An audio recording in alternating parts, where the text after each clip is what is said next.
kagaya kung 50 years old below, kailangan araw-araw kung kaya. Kung ikaw naman ay 50 years old to 60, kailangan gawin mo din ito araw-araw kung kaya. At kung ikaw ay senior na, at least 3 times a week, subukan mong gawin. Okay, so umpisahan natin sa rebound. 30 minutes na ganito para ma-open ang ating lymphatic system.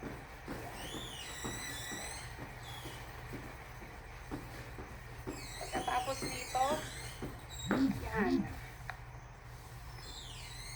30 seconds din. I-rotate ang katawan, i-open ang ating arms para ma-stretch ang chest, gumanda ang paghinga, at ma-stimulate din ang ating liver at ang ating puso. Yan. 30 seconds.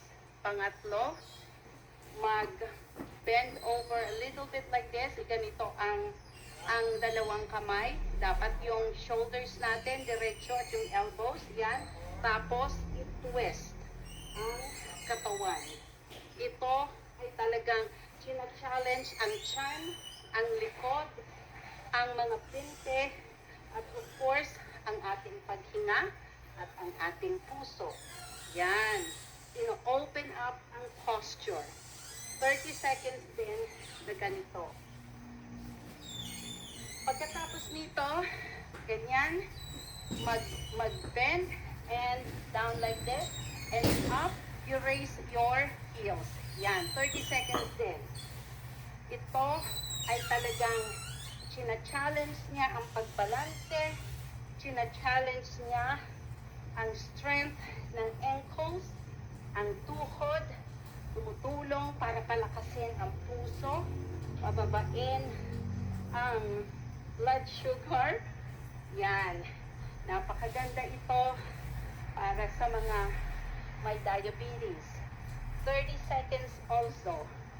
Then pagkatapos nito, mag-squat down tayo. Yan. 30 seconds din. Kailangan tuloy-tuloy ito. Kung hindi mo kaya, i-modify mo by folding. 30 seconds. Kung kaya mo ng all the way down, then that's even better. Yan. Ito, nagpapalakas ng puso, nagpapalakas ng tuhod, nagpapalakas ng tiyan. Yan.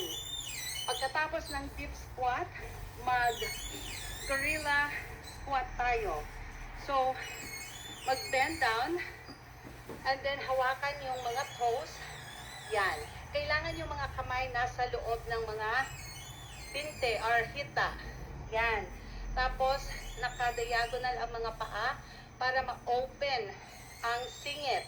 At dito, yan. Gawin natin hanggang ma-straight ang mga knees. 30 seconds din. Ito ay talagang china-challenge ang strength at balanse at pinapaganda ang flexibility. 30 seconds din. Pagkatapos nito, umupo, Asian squat and weight shift, pero iangat ang mga toes, ang paa, ganyan. Ito ay china-challenge niya yung flexibility ng ating mga ankles para mas magkaroon tayo ng balance. Ino-open ang likod at singit para hindi sasakit. Ano pa? Yung tuhod natin ay nai-stretch din. So, napakaganda ito kung ikaw ay may problema sa balakang, sa likod, sa singit, sa tuhod, at sa mga pinte. 30 seconds. Pagkatapos dito, tumayo. Then, mag-single leg standing tayo. Yan. 30 seconds na ganito. Kung i-challenge mo pa yung sarili mo, pwede mong i-hold na ganyan and just let one hand out like this for 30 seconds. Yan. Then, switch. Yan. Ito ay pinapaganda ang stability ng bawat leg at yung focus natin. 30 seconds dapat. Yan.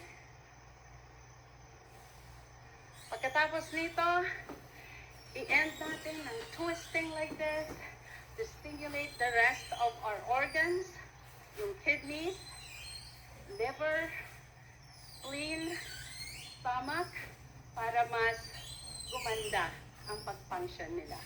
Ayan guys, kailangan ninyong gawin ito at least 3 times a week para mas humaba ang ating buhay.